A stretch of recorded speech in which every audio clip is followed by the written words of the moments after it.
বীরেনবাবু ধীরে ধীরে বাড়ি ঢুকলেন, চোরের মতো টিপে টিপে। রাত 10টা বেজে গেছে। একজন স্বামীর দণ্ডলাভের পক্ষে এই যথেষ্ট প্রমাণ। বীরেনবাবুর তাই চোরের দশা। আসল চোরের পক্ষে অবশ্যই রাত 10টা কিছুই নয়। আসলে তারা যখন খুশি আসতে পারে। যাতায়াতের ব্যাপারে তারা অনেকটা স্বাধীন এবং আবখেয়ালি। একটা চোরের পরগৃহ প্রবেশের বেলায় যে স্বাধীনতা আছে, অতটুকু তার নিজ গৃহে নেই। এই কথা ভেবে বীরেনের দীর্ঘ নিঃশ্বাস পড়ল। বীরেনের বউ সেলাই করছিল। চাইল চোখ তুলে, কিছু বলল না। বীরেন কোটটা খুলে রেখে একটু তৈরি হয়ে বসল সোফাটায়। ঝড় যে আসন্ন, মাথার উপর দিয়ে বইবে এক্ষুনি। আবহাওয়া তত্ত্বে অভ্যস্ত হয়ে সেটা জানার তার আর বাকি ছিল না। আপিস ফেরতে সোজা বাড়ি আসবে ভেবেছিলুম। বউয়ের গলায় গুমট। জরুরি কোনো কাজে আটকা পড়ে আসতে দেরি হলো বুঝি? আটকা পড়েছিলাম তা সত্যি, তবে বিশেষ যে কোনো কাজে তা না। টানা নানায় শুরু হয় বীরেনের। অনেকদিন পর হরিপদের সঙ্গে দেখা হলো। হরিপদ আমার স্কুলের বন্ধু, তাই তার সঙ্গে গল্প করতে করতে বুঝেছি। একটা ঝটকা এলো নৈরিত কোণ থেকে। তোমার মুখ দেখলেই তো বোঝা যায় হরিপদ সেখানে জড়িত। আজ হরিপদ, কাল নিরাপদ, পরশু তারাপদ, পদে পদে ওরাই রয়েছে। নাও গিলো এসে, গিলে কৃতার্থ করো। বীরেন বউয়ের পিছু পিছু খাবার ঘরে যায়। স্ত্রীর কাছে বীর কেউই নয়, বিশেষত খাবার ঘরে। বড় বড় বক্তৃতাবাজও ভাতের গ্রাস মুখে তুলে নীরবে অপরপক্ষের বাক্যবান হজম করতে বাধ্য হয়। প্রলয়মূর্তি নটরাজও অন্নপূর্ণার কাছে এসে কিরূপ নম্র হয়ে পড়েন। একেবারে স্পিকটি নট। তার দৃষ্টান্ত কেনা দেখেছে। থালাবাটির ঝনৎকার তুলে দেয় বীরেনের বউ। আচ্ছা, ফিদিনে কি এমনই এক একটা আপদ, হয় স্কুলের, নয়তো কলেজের, নয়তো আপিসের, তোমার বাড়ি ফেরার পথে সামনে পড়ে হোঁচট খায়? আশ্চর্য! বীরেনও বিস্মিত হয় বউয়ের বলার ধরনে। তিলমাত্র জিনিসকে কি করে যে ও তাল মাত্রা এনে ফেলে, তা সামলাতে বীরেন দিশা পায় না। তার কানে তালা লাগে। ভাবলে অবাক হতে হয়। প্রত্যেক দিন নয়, প্রতিবাদ চলে সে বলতে চায়। কোনো দিন বন্ধু বান্ধবের সঙ্গে পথে দেখা হলে কি করব? দেখতে পাইনি ভান করে পাশ কাটিয়ে চলে আসবো? তুমি তাই বলো। বীরেনের বউ কিছু বলে না, ভাতের থালা ধরে দেয়। বীরেনকে হাত মুখের ব্যাপারে বিব্রত করে। তারপর বলে, মনে করো আমিও যদি প্রত্যেক দিন এমনি বেরিয়ে যেতুম আর ফিরতুম অনেক রাত করে, আমারও কি বন্ধু বান্ধব নেই? তুমি তাহলে কি বলতে আমায় শুনি? বীরেন গ্রাসটা কোত করে গিলে এক ঢুক জল খেয়ে নেয়। কিছু না, যাও না কেন বেড়াতে? আমি তো তাই বলি। চুপচাপ বাড়িতে এমনই মনমরা হয়ে বসে না থেকে সৈটইদের বাড়ি গিয়ে সিনেমা দেখে এলে মন্দ কি? যাবার মতো কোনো চুলো আছে নাকি আমার? থাকলে আর এ কথা তুমি আমায় বলতে না। ঝড়ের সঙ্গে বৃষ্টির আমেজ দেখা যায় এবার। বীরেন অস্থির হয়ে ওঠে। ওই তো মেয়েদের ধরন, ওই একটুতেই কান্না। বীরেন বউয়ের বায়না সইতে পারে, রান্না সইতেও রাজি, কিন্তু কান্না ওর অসহ্য। গর্জনে সে কাহিল নয়, কিন্তু বর্ষণে কাতর। বীরেনের বউ উদ্গত অশ্রু দমন করে অন্য ভূমিকা নেয়। তাছাড়া যাবো যে সিনেমায়, তার সময় কই আমার? সেই সকাল থেকে রাতটা অবধি তো তোমার দাস্যবৃত্তিই করছি। আমি সিনেমায় গেলে গোষ্ঠীর পিণ্ডি কে রাঁধবে শুনি? ছেলে মেয়েদের ইজের ফ্রক এইসবই বা সেলাই করবে কে? তারপর ঘরদোর ঝাড়া মোছা। আমি বলি কি, এর কিছু কিছু বাদ দিলে বোধহয় ভালো হয়। বড্ড যেন বেশি বেশি করা হচ্ছে, তাই নাকি? বীরেন বাধা দিয়ে জানায়, এই যেমন ধরো ঘরদোর ঝাড়া মোছার কাজ, এইটার যেন একটু বাড়াবাড়ি করা হয় আমার ধারণা। এই সেই দিন আমি দরজার পাশে দাঁড়িয়েছিলাম, হয়তো তুমি দেখতে পাওনি। তুমি ঝুল ছাড়া ঝাড়ুনটা দিয়ে দরজায় আমার আগা পাশতলা ঝেড়ে দিলে। তাতে আপাদমস্তকে আমার অনেক আবর্জনা সাফ হয়ে গেল তা সত্যি, কিন্তু মানুষ পরিষ্কার করার রীতি বোধহয়ও নয়। বউকে আবার নিরুত্তর হতে হয়। তার বধূ জীবনে বোধহয় এই প্রথম, এবং জীবনের এই প্রথম সুযোগে বীরেনও আরো কিছু বলে নেয়। তাছাড়া সেলের কাজ বলছো, তার জন্য বাজারে দর্জি আছে, তাতে অন্ন মারা কেন? আর পিন্ডি রাধার কথা যা বললে, কথাটা নেহাত মিথ্যা বলনি। আমার মনে হয় ঠিকে ঝিকে আরও গোটা কয়েক টাকা বেশি দিলে সে রেঁধে দিয়ে যাবে, এবং এর চেয়ে বেশি খারাপ সে রাঁধতে পারবে বলে আমি আশা করিনি। তা তো বলবেই, তা তো বলবেই তুমি। বউয়ের চোখের বিদ্যুৎ এবার বর্ষা হয়ে নামল। আমি যা করি সব খারাপ, সমস্ত অকাজ। আমার রান্না মুখে তোলা যায় না। আমি কিছু না করলেই তোমার ভালো হয়। ঘরদোর গোল্লায় যাক, কি হবে ঝেড়ে মুছে। বেশ, তবে আমি আর কিচ্ছুটি করব না। ঝমাঝম বর্ষা।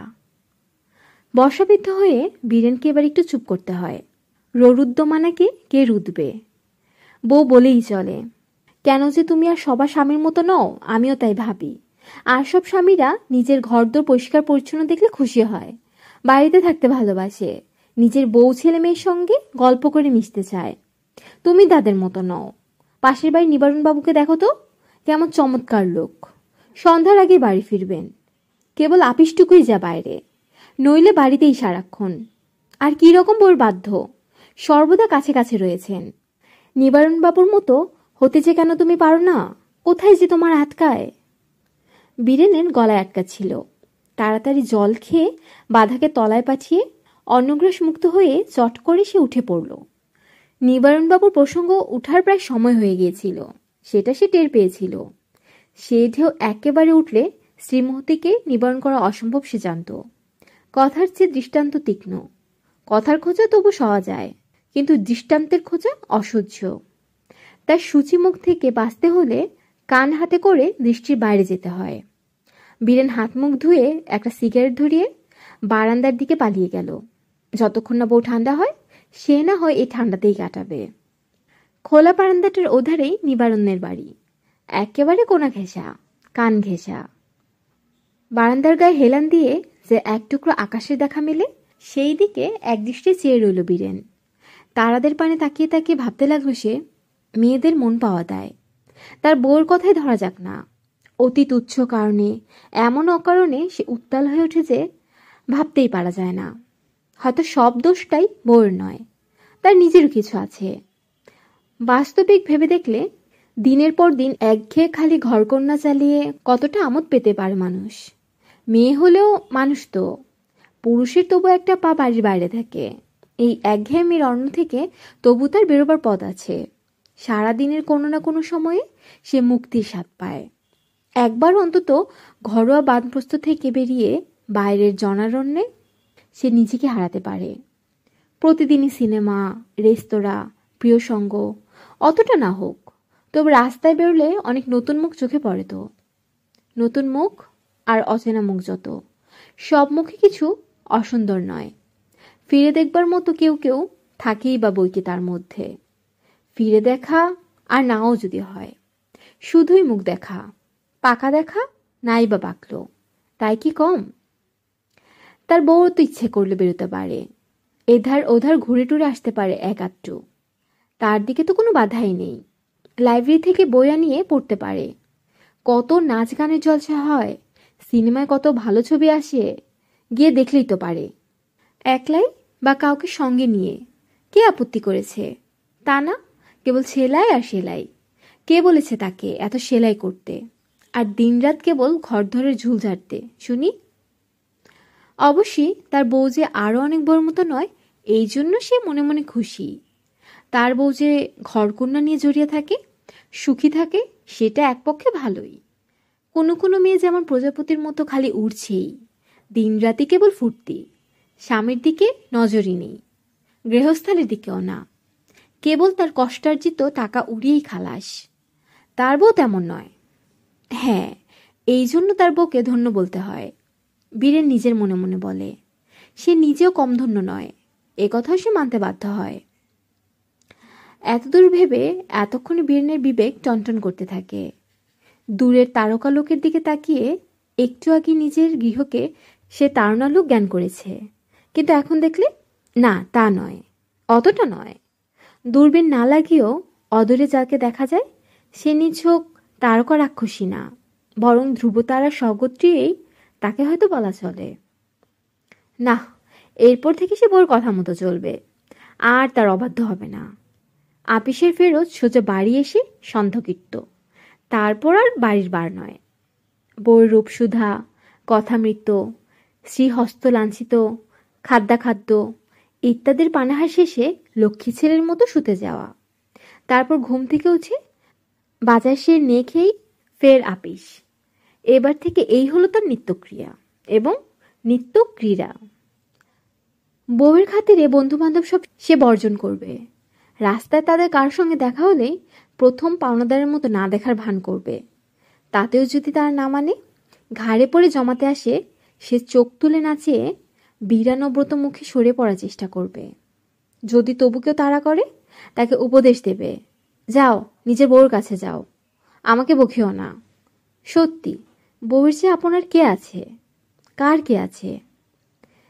এইরূপ সমাধান পৌঁছে অনুতাপ বিদগ্ধ বীরেন বউয়ের কাছে মার্জনা ভিক্ষা করে আরও মার্জিত হবার আশায় যখন বারান্দা ত্যাগ করতে যাচ্ছে, সেই সময়ে অপ্রত্যাশিতভাবে আরেক সমস্যা দেখা দিল, আরেক দাম্পত্য সমস্যা।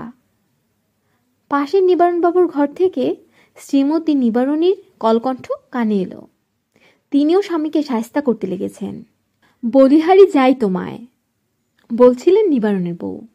কি করে যে দিনের পর দিন এমনি করে বাড়ি কামড়ে পড়ে থাকতে পারো, তা আমি অবাক হয়ে ভাবি।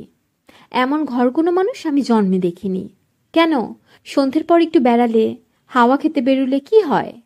বন্ধু বান্ধব 5 জনের সঙ্গে মিশলে, আড্ডা দিলে, এখানে ওখানে গল্পগুজব করলে খানিক, তাও কি তোমার ভালো লাগে না? কেবল আপিস আর ঘর, ঘর আর আপিস। আপিস থেকে ফিরে নির্জীব হয়ে শুয়ে পড়লে, এমন করলে বাতে ধরবে যে। কে বাত? বারান্দার অন্ধকারের মধ্যে বীরেনের মুখ উজ্জ্বল হয়ে উঠল। বেচারা নিবারণেরই দেখছি সেই দশা। তারও স্বস্তি নেই, যদিও তার অপরাধ আমার ঠিক উল্টো বলেই যেন বোধ হচ্ছে। নিবারণ কি সদুত্তর দেয় জানবার জন্য পরের কথা আড়ি পাতা অন্যায়, এবং আড়ি পাততে গিয়ে অধপতন লাভ আরও অন্যায়। তা জেনেও বারান্দা থেকে অনেকখানি সে ঝুঁকল, কিন্তু এত ঝুঁকি নিয়েও কোনো লাভ হলো না। প্রত্যুত্তরে নিবারণ আমতা আমতা করে কি যে বলল, কিচ্ছু বোঝা গেল না। সঙ্গে সঙ্গে ওর বউয়ের গর্জন তেড়ে এলো। বউয়ের এত আঁচল ধরা কি ভালো? এমন ন্যাওটা মানুষ আমি মোটেও ভালোবাসি নে। আমার 2 চক্ষের বিষ। সারা সন্ধে বাড়িতে বসে থেকে আমার প্রত্যেক কাজে বাগনানা দিয়ে একটু বেরিয়ে চেড়ে এলে কি হয় না? তাতে কিছু মহাভারত অশুদ্ধ হবে না। একটু পুরুষ মানুষের মতো না হয় হলেই। পাশের বাড়ির বীরেনবাবুকে দেখো দেখি, ওরকম তুমি কি হতে পারো না? নাকি ওরকম না হওয়ার জন্য কেউ তোমাকে মাথার দিব্যি দিয়ে পায়ে ধরে সেধেছে? এই পর্যন্ত শুনেই বীরেনের মাথা ঘুরতে লাগলো। বারান্দা থেকে পা টিপে টিপে ঘরের মধ্যে ফিরল, কিন্তু বউয়ের কাছে মার্জনা লাভের সংকল্প নিয়ে নয়। সে সাধু ইচ্ছা তার উড়ে গেছে তখন। কি লাভ? মেয়েদের রহস্য তার সামান্য বুদ্ধির বাইরে। তবে এতটুকু সে বুঝেছে যে মেয়েদের কাছে মার্জনা নেই, কখনোই না, কোনো ক্ষেত্রেই নয়। আছে সম্মার্জনা, সর্বদা এবং সর্বত্র। এই বোঝাই তার যথেষ্ট। সেই বোঝা আরও বাড়িয়ে আর লাভ কি হবে তার? গল্পটি ভালো লাগলে সাবস্ক্রাইব করে পাশে থাকুন, আর আপনার পছন্দের গল্প শুনতে চাইলে কমেন্টে জানাতে পারেন। ভালো থাকবেন, সুস্থ থাকবেন, আর নিজের খেয়াল রাখবেন। আল্লাহ হাফেজ।